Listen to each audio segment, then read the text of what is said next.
And we are recording. All right. I'm so sorry, Alan, but you are stuck here with your host, Daniel Crosier, for COFOH Live Undead. And I'm here with our guest, R. Alan Brooks. You got all the syllables. Well done. Yeah. English is my terrible first language. I trip over myself, constantly. Alan, thanks for coming on. You are a wonderful, wonderful writer. One of my favorite, people, thanks, man. in Denver, and one of my favorite, creatives, also here in Denver. But to be fair, you are kind of a universal talent. And, I appreciate it. Yeah. So enough stroking you. Well, I'm broadcasting live from the blurry and dark corner of this basement, and I'm glad to join you. So thank you for having me on. Oh, yeah. Thanks for coming on. Obviously, for everybody that's going to be watching this, clearly this is not going to be live like how we have it in the title, but due to circumstances beyond everybody's control, we have to physically and socially, well, not socially, but physically distance ourselves in order to combat coronavirus and make sure those that are the most susceptible among us do not get sick. So right. So that's why we're doing this. Alan was kind enough to suggest we use Zoom as the platform. So we're investigating that, and bear with us if there's any technical difficulties. The fact that I set this up, that is a good signifier that there will be technical difficulties. That's good. People know what to expect now. Yeah, it's like the old program in the VCR. Don't send Dan to do it. Right. Do not. But so Alan, can you just give us a little bit of background of who you are? And it's a loaded question. Who you are, where you came from, and what draws you into writing. Okay. Well, so I was born in Ithaca, New York. My parents met at Cornell, and they were both studying journalism. My father continued on to become a journalist, and then my mother went into finance. So they got married. I was born. They were married for about 10 years, and then I was raised in Atlanta. So I don't remember Ithaca. I left Ithaca when I was like 1. Yeah.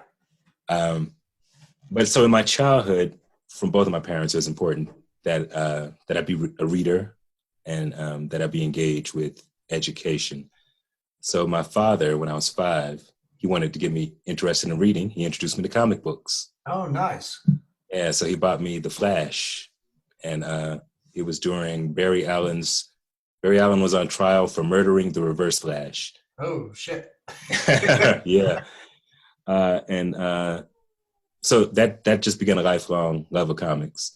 And then when I was like 10 or so, and I said they got divorced when I was like 5. And when I was 10, my mother saw a newspaper advertisement for a comic book convention. She was like, "Do you think you'd be interested in going to that?" And I was. So she dropped me off. And I went with my best friend, who is still one of my best friends. You probably see me wear that Batman ring. Yeah. That guy gave me that for being the best man in his wedding. Oh, that's sweet. Yeah, and so he and I have been friends since I was 10. Nice. But so when I went to that first comic convention, when I started going to conventions, there were like maybe 300 people. Yeah. And me and my friend were the only children and the only Black people, which was, it was cool because it was the only time we could talk with people about comics, and everybody was very embracing. Mm-hmm. Although back then comics conventions could be so small that they couldn't be their own thing. So it would be like comic book / Star Trek convention. Oh, okay. Sure. Which I was also into, but they didn't make any black Vulcan ears, which is something I say at the beginning of my podcast. Yeah. So everybody would be rocking the Vulcan ears, and I'd be like, I want to be a Vulcan. So I was really into comics, and all the way for a lot of my young years, I thought that I was going to draw comics professionally, actually. But then I got waylaid by hip hop and started rapping, and oh my gosh, yeah, you're multifaceted. Oh, yeah. So like through my teens and 20s, I was in a whole bunch of battles. I went on a few nice, like a small tour, stuff like that, and put out some albums. And that's what I was really focused on for years. And it was good, but I kind of got burned out. Mm-hmm. I reached a point where after I was living in Denver, I had a full band that would do maybe 50 shows a year with me. Wow. And it wasn't like we were getting rich, but we were definitely paying our rent. And they were always mad, like they just had attitudes. Like, kind of you're getting paid to do the thing that you want to do. Uh-huh. I don't understand why you're mad all the time. And it just kind of stressed me out, Oh, that's too bad. Yeah. So after a few years of that, I was like, man, for all of this stress, I could just work a square job and make more money and still have that same amount of stress. So I started an insurance agency, and I think you might remember that period. That doesn't ring a bell. Okay, so no, I can't. I can't remember when you and I first met. I feel like it was through it a Dink. Truck stop. That sounds likely. Yeah, probably through Dink. I don't know, but So I was selling insurance, and that's actually how I met the guys at Mutiny. I sold them insurance from Mutiny. Oh, isn't that funny? Jim, yeah, Matt. Yeah, nice. Yeah. So, but I wasn't happy with that work. Sure. And also, I think with sales, it requires a certain amount of willingness to take advantage of people that I don't have, and so I only did okay financially at it. Then I started working in health insurance specifically. Health insurance, when you're selling it to somebody, they're constantly trying to nickel and dime you, right? They're like, hey, can I take this off? Can I take this off? Can I take this off? And you're like, yeah, if you do, you're not going to have X when something happens, right? Right. And they'd be like, fine, I'm fine with that. And then something would happen, and then they would be mad at me.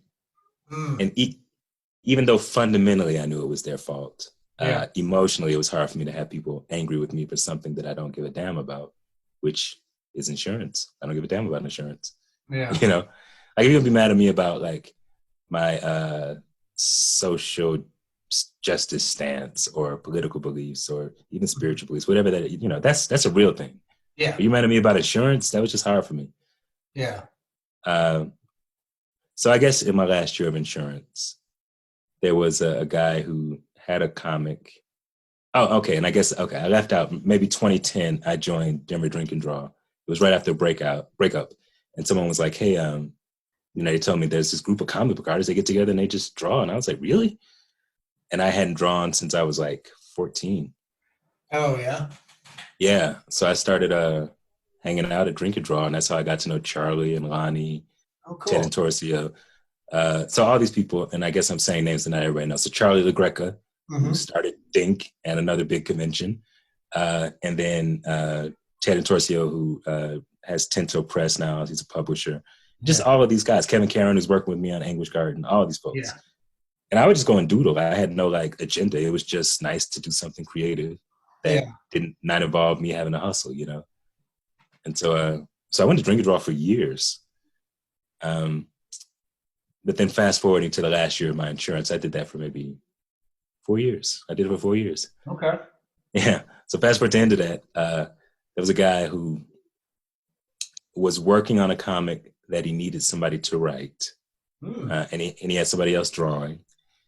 And I'm not going to say who it is because it ended poorly. So, no worries.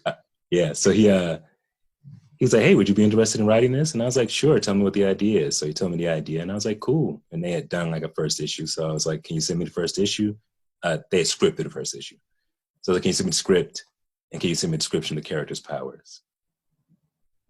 2 weeks later, hey, can you send me a script and a description of the character's powers? 2 months later, and it just went on like that, right? Right. I eventually just wrote, because I was like, oh, this is fun. I just wrote characters, like supporting characters based on just a little bit he told me. And he really liked that. But as things went on, it became clear that he did not know his character's powers. Oh. But he would get threatened if I tried to define them. So he, I think he just, I don't know. I think there was just a lot of ego attached to it, right? Like he knew that he wanted to create something, but he couldn't. He wasn't an able writer and he wasn't an able artist. So he sort of tried to micromanage me and the artist. Yeah. And it got to be frustrating. So I left. We put out one really substandard book. But the artist had been working with them, that person for, I think like 5 or 6 years. And I told the artist, look, man, I'm gonna leave. And the artist was like, hey, man, I've been trying to get this out for like 6 years. Can you at least stay till we get the one issue out? And I was like, okay. So I stayed, then I bounced, and then the artist followed me onto new stuff. And that was Dion. Oh, sweet. Yes, who drew the Burning Metronome. Yeah. Love Dion. Yeah, he's a great dude, man. He is. So, so Dion followed me. I tried to do something called Spotless. Dion's very talented. He does have difficulty with finishing things. So that didn't go very well. But then... I know how that is. Yeah.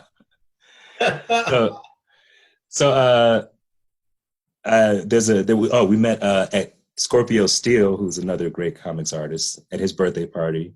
Dion and I met Matt Strackbine. Oh, yeah. So that guy's a designer in Longmont. He designed the Olympic ski team's uniforms for like 9 years.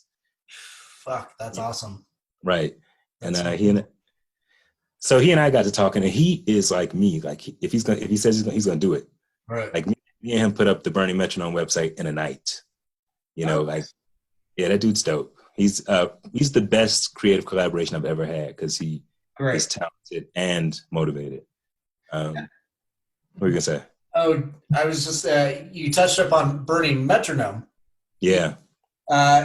Can you tell the viewers what that is?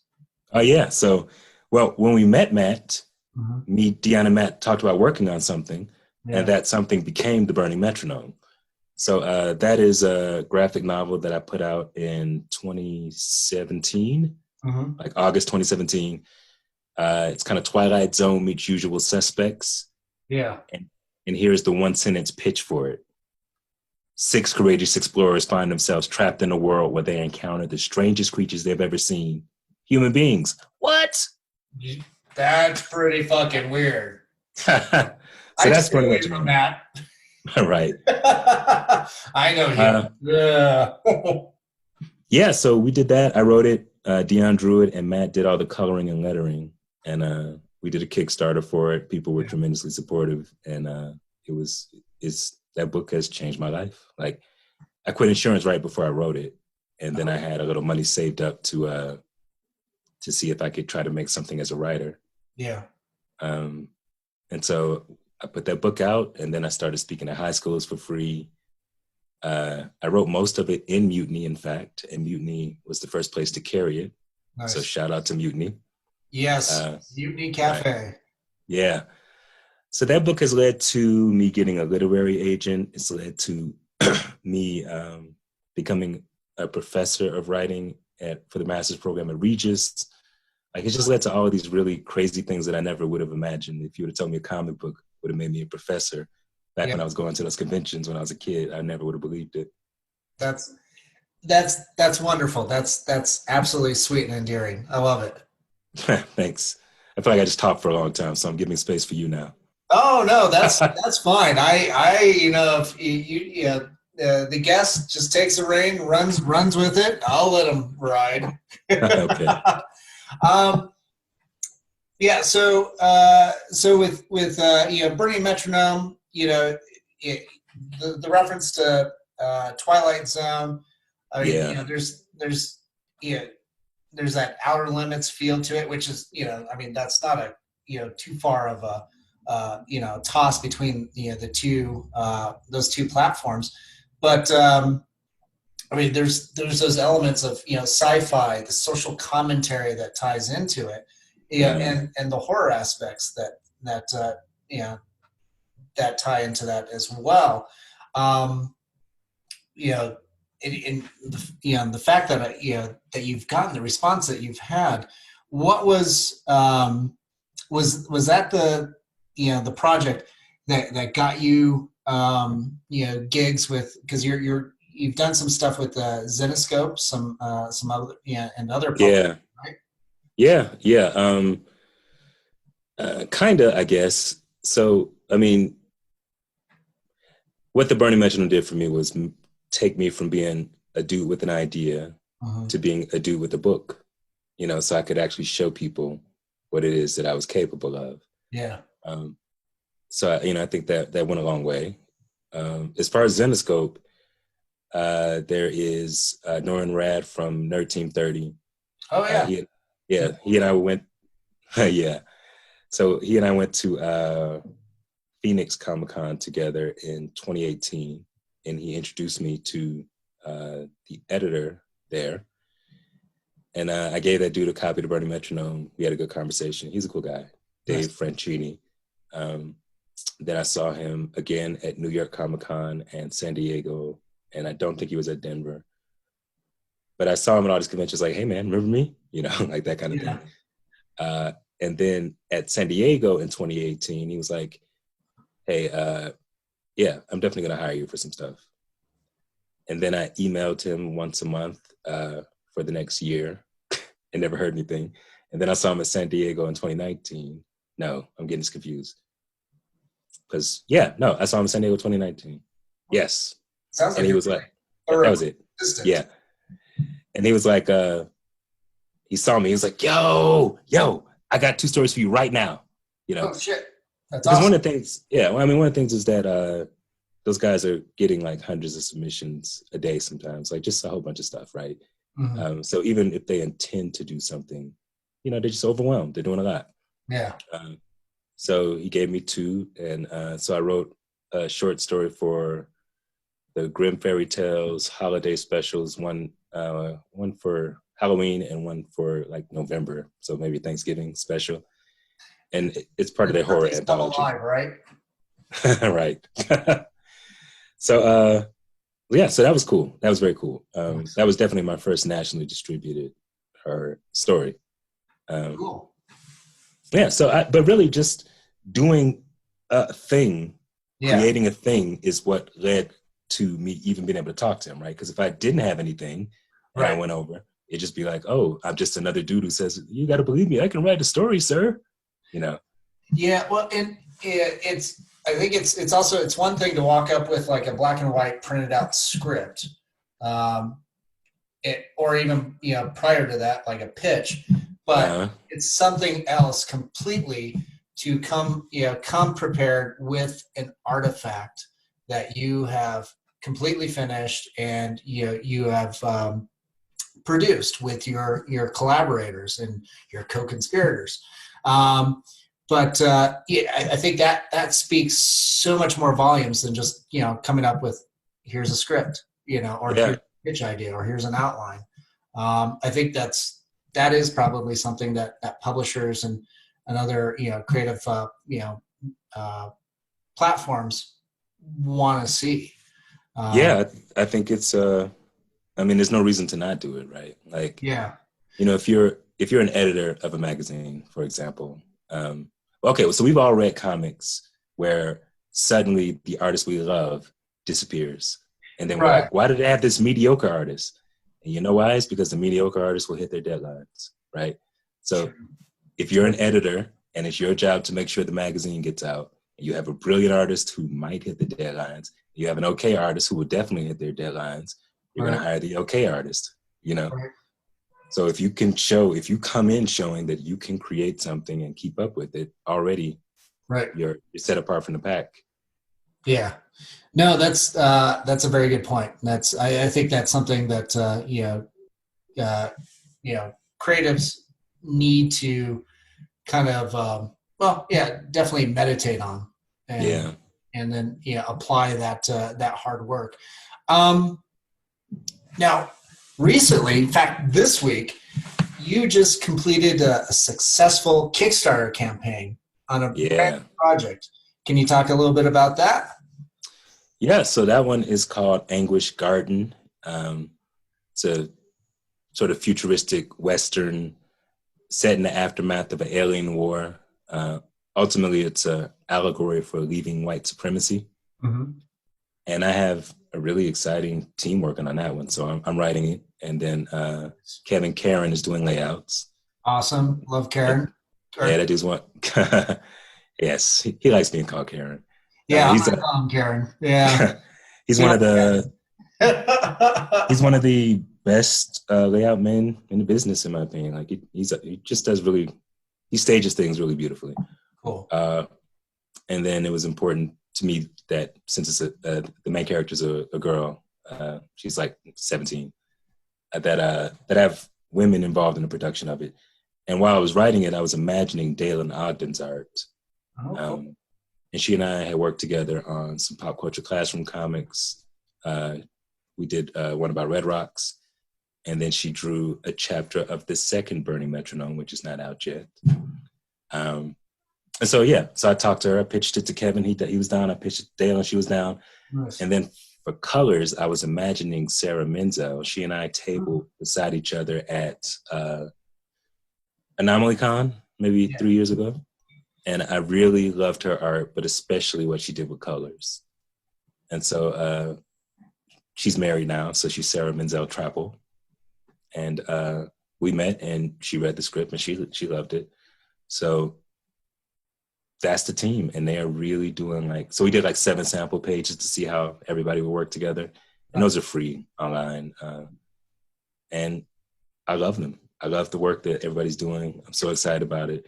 And so I was doing a Kickstarter so that I could afford to pay all 3 of them and pay for the publishing of the book. And it's actually still going till April 1st. Oh, nice. Oh, yeah. Cool. Nice. So we reached our $16,000 goal yesterday or the day before. Okay, cool. Congrats on that. Thank you. When we post that, send me the link again to the Kickstarter so we can repost it.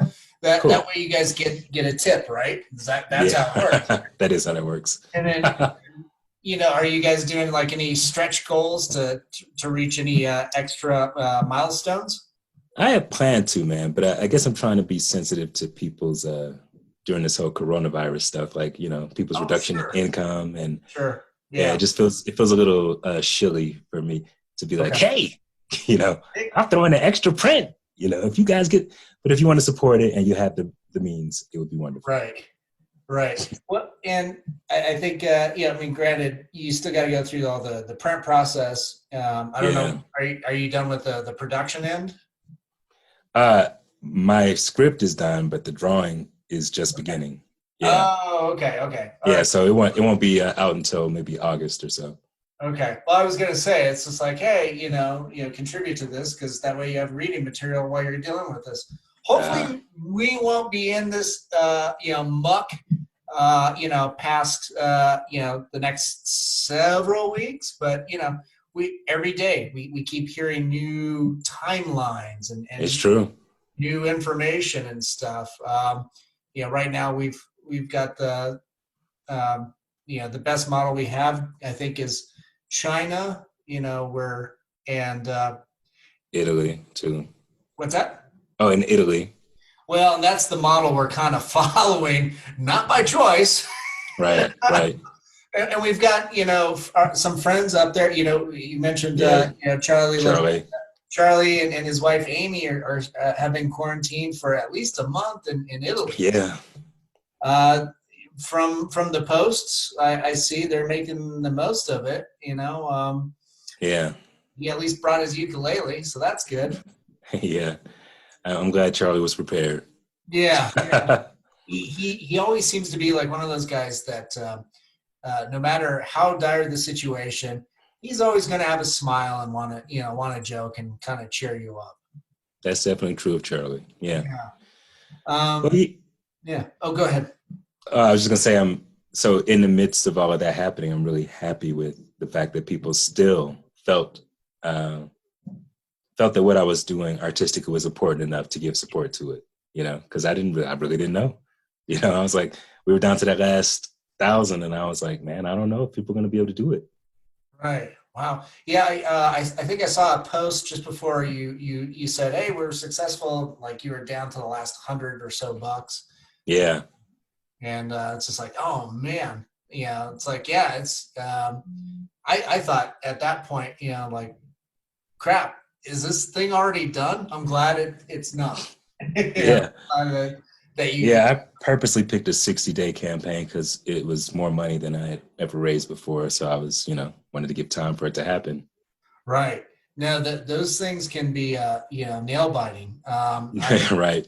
I've been involved in a number of those campaigns, and at least half of them have failed, and the other half, they're successful. Right.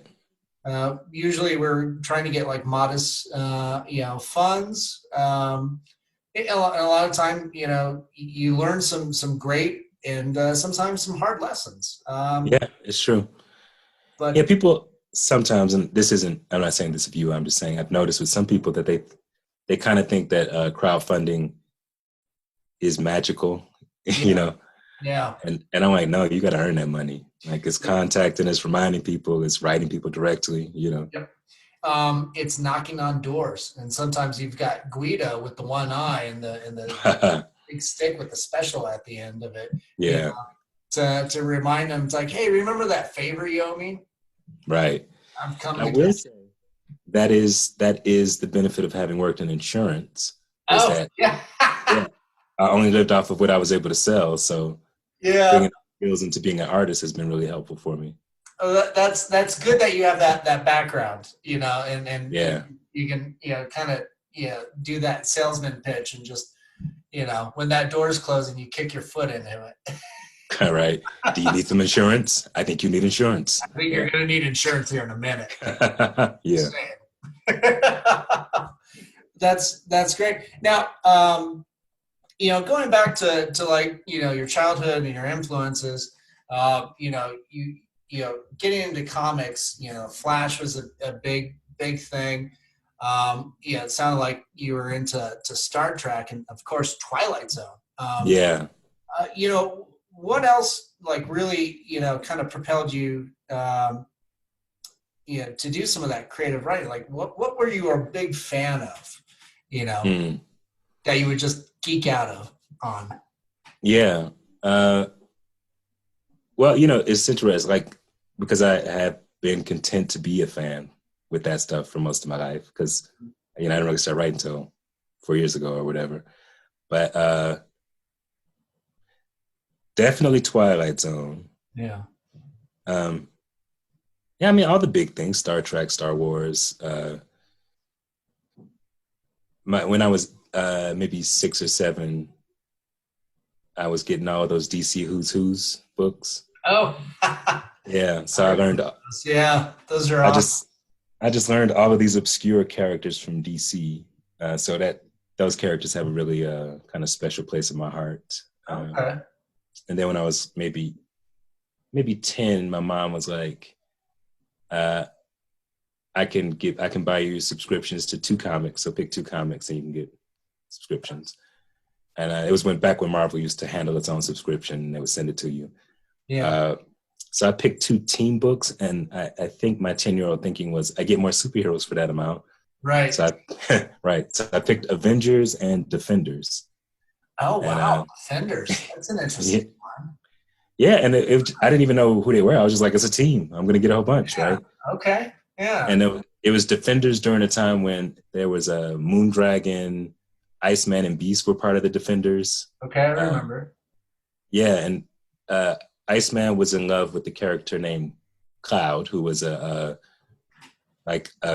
sentient cumulus cloud, and What the fuck? That's awesome.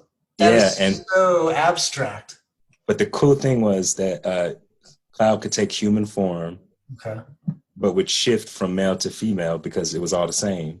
Mm-hmm. And so Moondragon was in love with Cloud as a man, and Iceman was in love with Cloud as a woman. So it created this crazy love triangle. That's, man, you imagine that threesome? That is Right. That would be damp.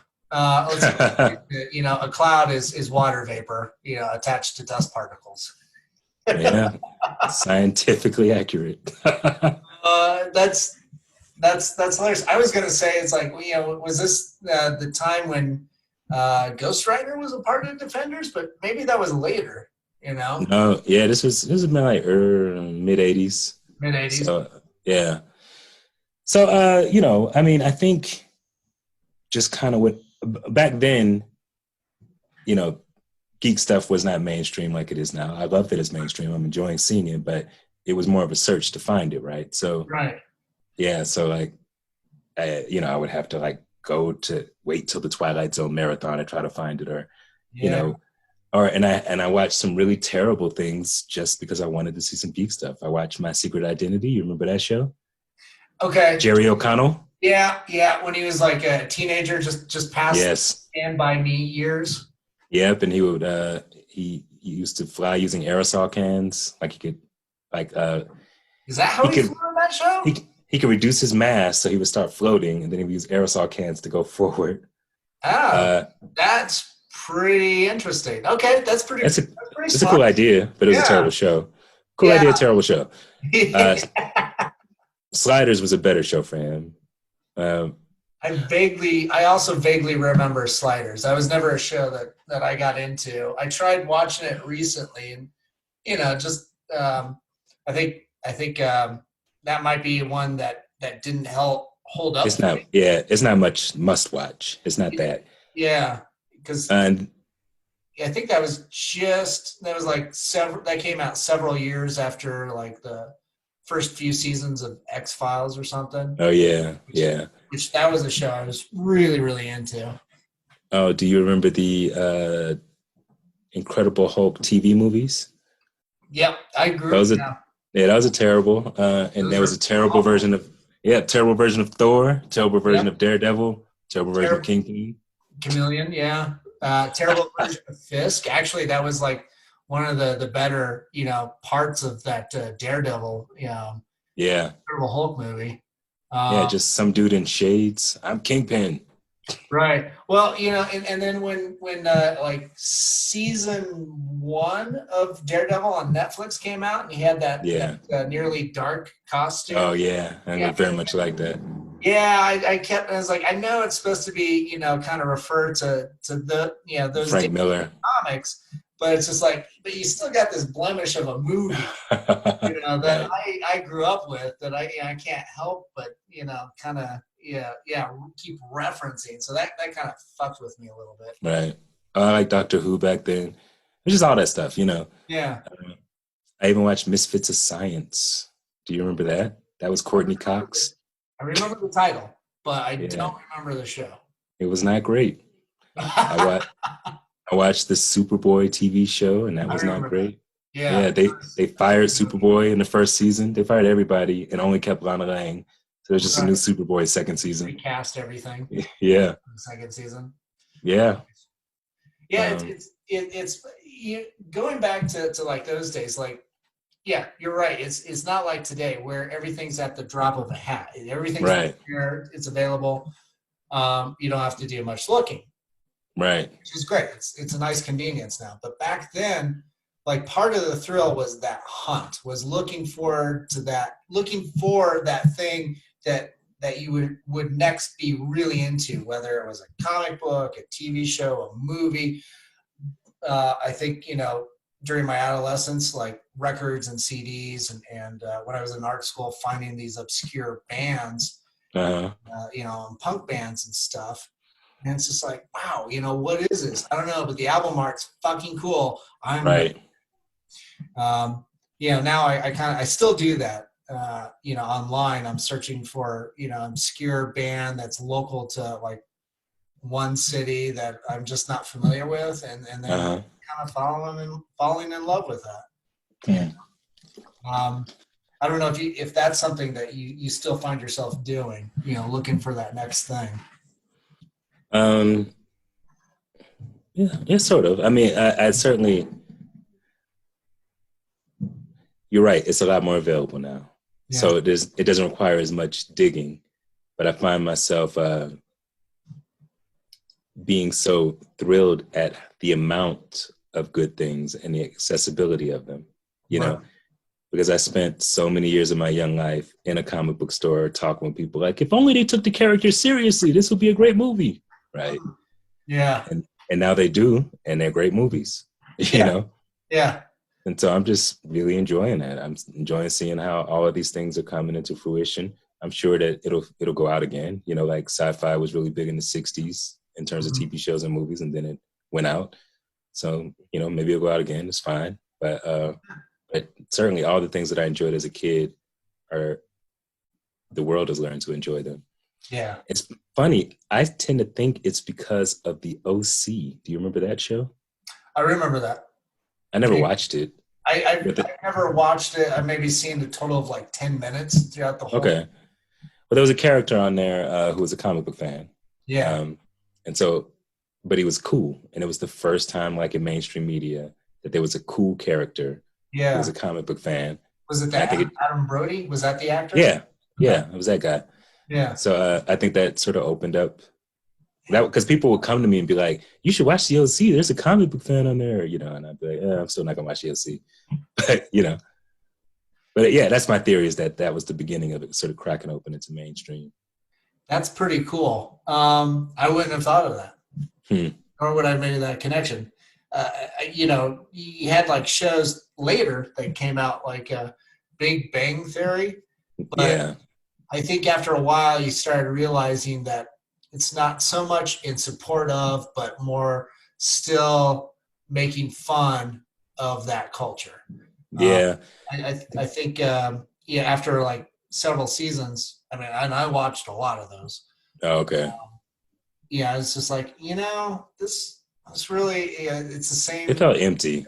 Yeah, it was kind of empty calorie. And I recently saw like a video essay on it, talking about, it's like, the joke was, usually would have like geek and, science references. Yeah. But it wasn't like, it was just using that as a mechanism instead of like, something in support of. So yeah, it was really interesting to kind of hear. I'm not selling that very well, but no, it sounds enthralling. I know. But yeah, I think you're right. It's just, kind of had that empty calorie, feel to it. So with Anguish Garden, I remember, searching around on Instagram, as I notoriously do. And you had posted something about your new project, and then seeing somebody was posting something spiteful to my friend Alan Brooks. And I was like, what the fuck? How can anybody do that to such a cool guy creating such fantastic art in allegory for something that is very prevalent, in our society. More obvious. It's always been there, but more noticeable, I think, in recent years. Sorry. Yeah. Well, no. So the Colorado Sun, who I write a weekly comic for, called What I Miss. It's free. You can check it out. They did an interview with me about Anguish Garden. And the headline said something like, cartoonist tackles white supremacy with graphic novel. Mm-hmm. And they posted it on Christmas Eve. And so I reposted it. And on Christmas Day, some dude was sending me death threats And I was like, man, go open a present, motherfucker. Like, what are you doing? You know? And it was he's a comic skater, and that's a whole thing that for people who don't know can Google. But basically, it was all like all comics artists deserve to die, and don't worry, I'll be there to piss on your grave, and I'll make sure when the coming Civil War happens, guess who I'm coming after, like that kind of stuff. What the fuck? Yeah, and I was like, this is for something that isn't even out yet, you know? Yeah. And also, I think, it's telling that a headline against white supremacy makes you feel like you have to, you know, like if you're defending white supremacy, you're not really in a very good position. Right. But I will say, honestly, it was surprising. I've done other things, written other things that I thought might have garnered some kind of reaction like that. Mm-hmm. And really I haven't gotten that. So it surprised me that something that isn't even out yet, you know, without somebody threatening to murder me.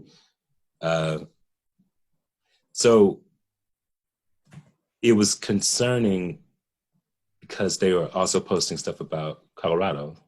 So they're in the state, you know. But I'll say, like, I think the reaction of the creative community and I guess just the community at large in Denver, people are determined to help me get this book out because somebody threatened my life over it, you know, which is, I guess, a wonderful side effect of a terrible thing. Yeah. I think, you know, that, and also I think people should support it just because it is a creative endeavor, and, you know, people should support the arts. But of course, you know, with such important messaging, I double so. Yeah, I appreciate that. Yeah. And I think I read, I've mentioned this in other interviews, but I read this book called Rising Out of Hatred, or Rising Out of Hate, one or the other. It's about Derek Black, who has an ironic last name. He was raised as a white supremacist. Okay.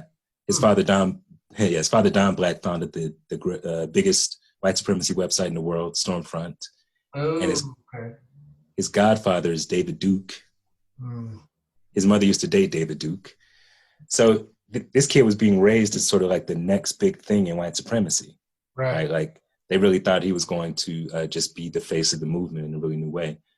When he was 11, he taught himself how to program, how to code. And so he programmed a kid's corner on the white supremacy website. Ooh. Yeah. And when he was 14, he was thinking about it, and he came up to his dad and he was like, Dad, we need to rebrand. We need to stop focusing, like, for the public, we need to stop talking about who we hate, and we need to focus on how we're being hurt. He came up with the term white genocide. Yeah. So basically what happened was his parents wanted to make him sort of the legitimate face of the movement. So they sent him to college so he could get degrees. And when he went to college, it was the first time he was face to face with the people that he had been taught to hate. Right. Okay. And so essentially over a period of 4 years, he came out of the white supremacist movement. And when he announced that he was renouncing it, he started getting death threats. Yeah. But what was interesting to me in that story was that his focus actually was not on the people he was supposed to hate. It was more like, I am saving my family. I am preserving our culture. And he actually, in a way, thought he was doing something good. Right. And then when he had to be face to face with the humanity of the people that were affected by the things he said, he started to shift. And so for Anguish Garden, I thought, like, what would it be like for somebody to think that they are the hero in a story? Yeah.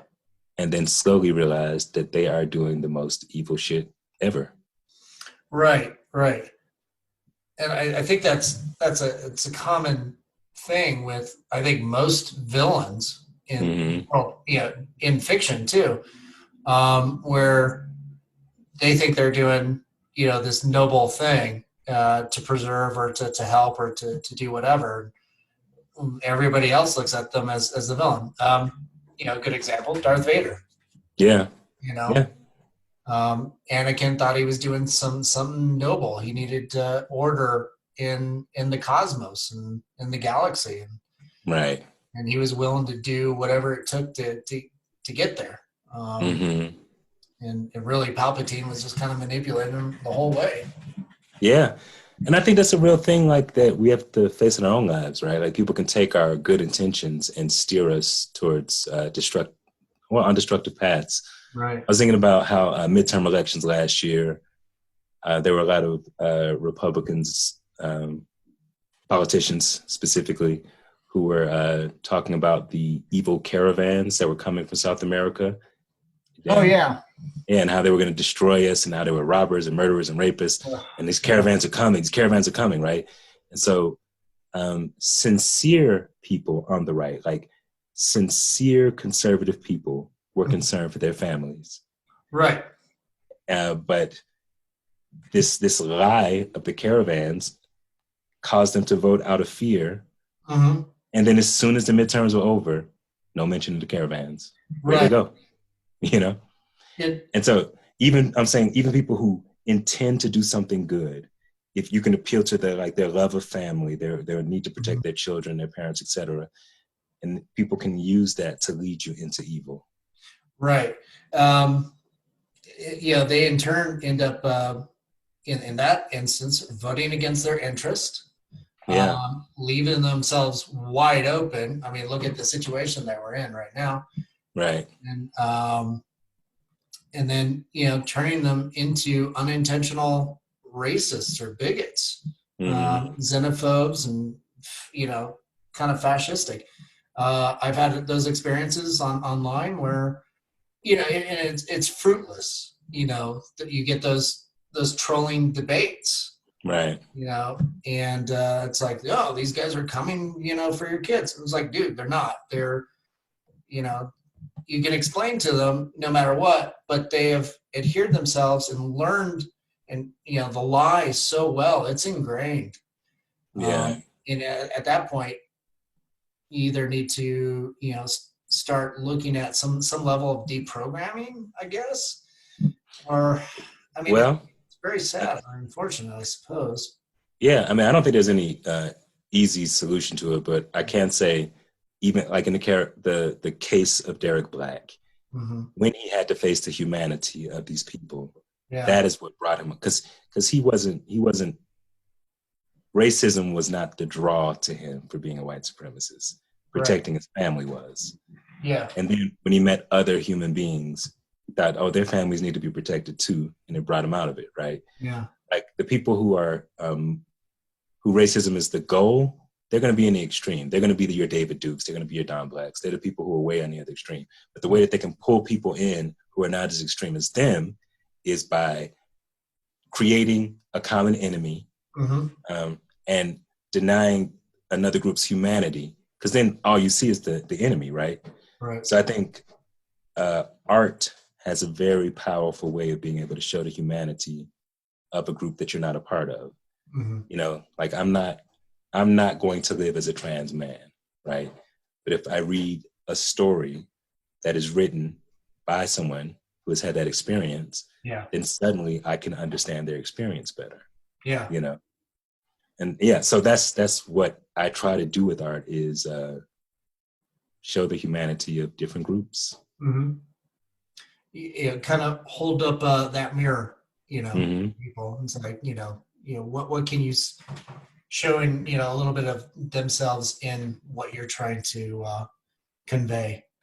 So yeah, that's definitely the Rod Serling lesson, the guy from Twilight Zone, the guy who created Twilight Zone. Yep. Like he got censored. Before he came out with Twilight Zone, he was just writing on television for 12 years. And he wanted to write about the Emmett Till murder. He wanted to write about racism, war, sexism, constantly getting censored. And when he got censored, he would go to the news and be like, I wanted to write about Emmett Till, but they censored me. Yeah. So they called him the angry young man of television. So for 12 years, he fought that battle. And then eventually he decided, if I encase these things in fantasy and sci-fi, I can probably get these messages out. He was not a fan of sci-fi. Yeah. So he sat down with Ray Bradbury. How do I write sci-fi? Oh. And yeah, right. And Oh, so I didn't know this story. That's great. right. So that's how the Twilight Zone became what it is. And he said afterwards. So he was on the Mike Wallace show, talk show, maybe like a month before Twilight Zone goes on the air. It's on YouTube. And Mike Wallace is like, so you're doing some kind of fantasy thing now, right? And Rod Serling's like, yeah. And Mike Wallace is like, so you're not doing any more serious television? And very condescending. And Rod Serling's like, well, yeah, it's still serious, but I'm taking a different route. So, but he was basically hiding the fact that he was using the Twilight Zone to get his messages out. Yeah. And then once it was out, he said that he found that he could, if he wrote about Republicans and Democrats, he got censored. If he wrote about Martians, he didn't. Right. So I think when you can take something out of its emotional context, then human beings can hear it. Like, if I say you are racist, like, even if you are, it's hard to hear, right? Right. But if you pull it out of context, there are two guys, this happened, and that was kind of a racist thing, then a person can be like, oh, wait, do I do that? Yeah. And it's a much more peaceful way to be able to reach someone. Yeah. Strength and allegory. Yeah. Yeah, and to some degree too, like you can find that in like genres like horror as well. Yeah. So and like Twilight Zone and Outer Limits and even like Burning Metronome. I mean, it has those. That's good company. Thanks. Yeah, it's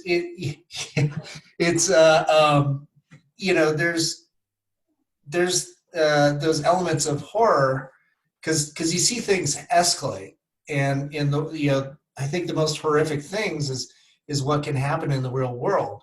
Even if it's allegory, but it can be a reflection. I remember like back during the Iraq War, you started seeing this resurgence in like horror films.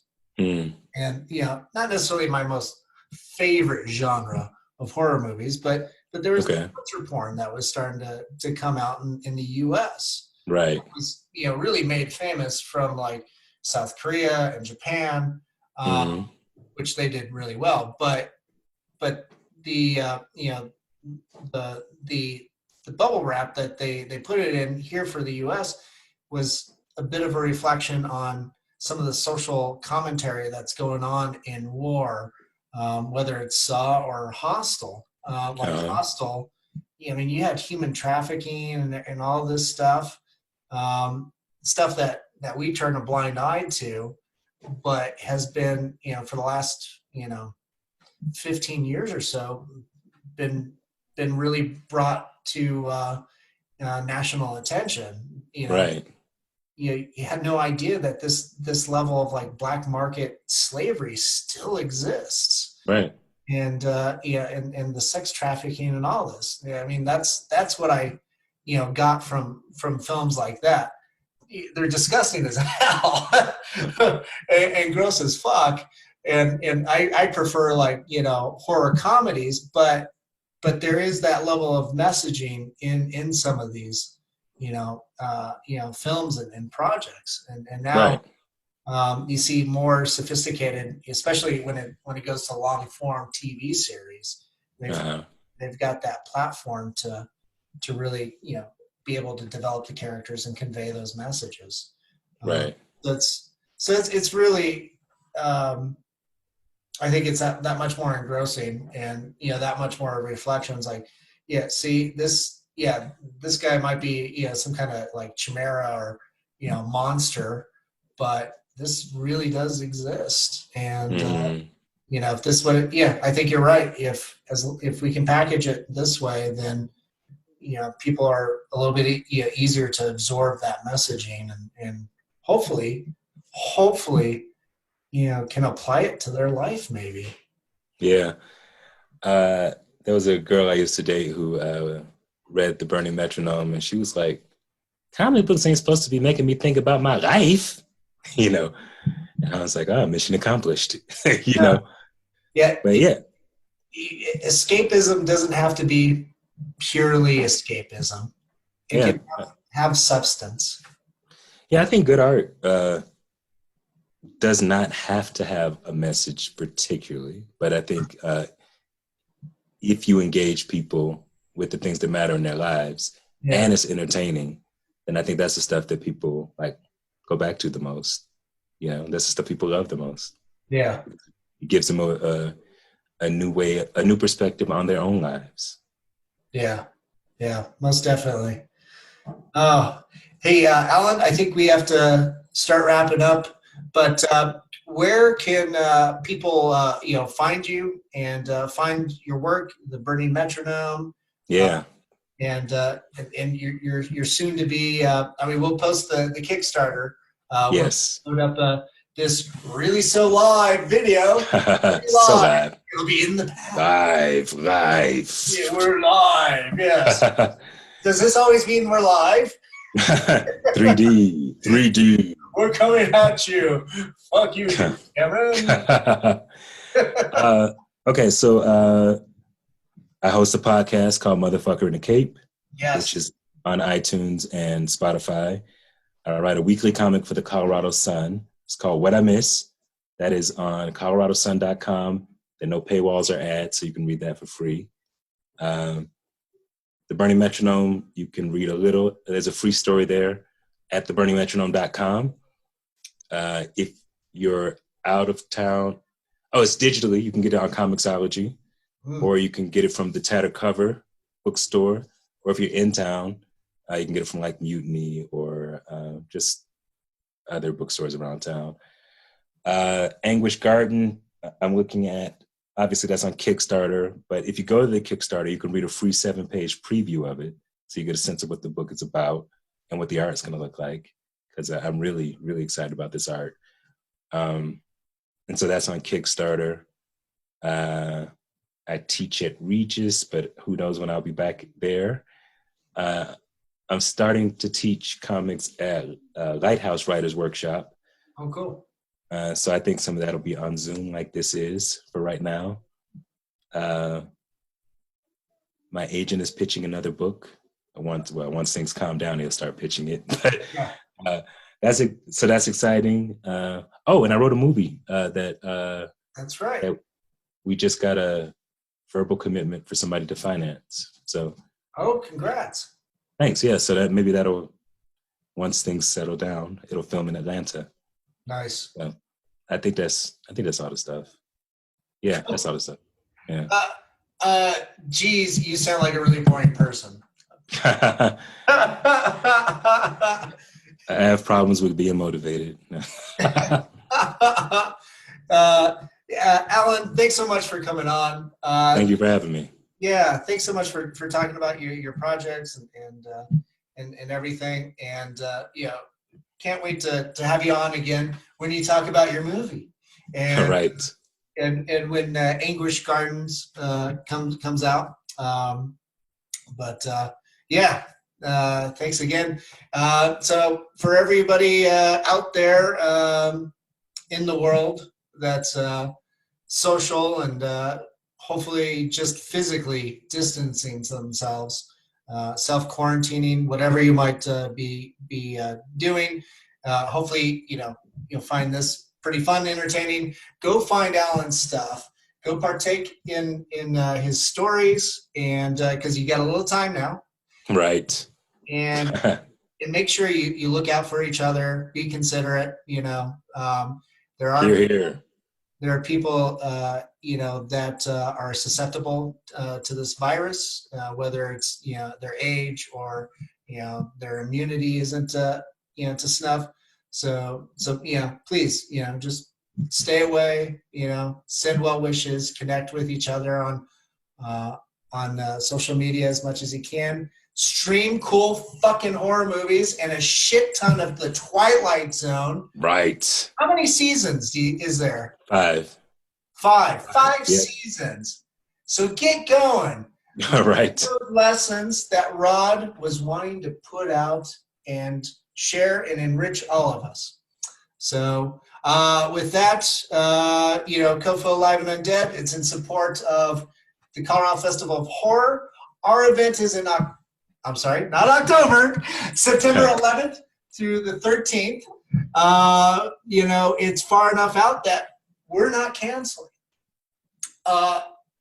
Yeah, we're not canceling. We're working for it. When we come out of this, you got to have something to go and do. And we hope that you go and do us. That sounds bad. It intentionally sounds bad. I think it's a perfect note to end things on. That's right.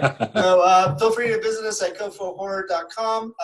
You know, shout out to our friends, Mutiny Information Cafe. Yep. You open up soon, because that's Alan and my home away from home.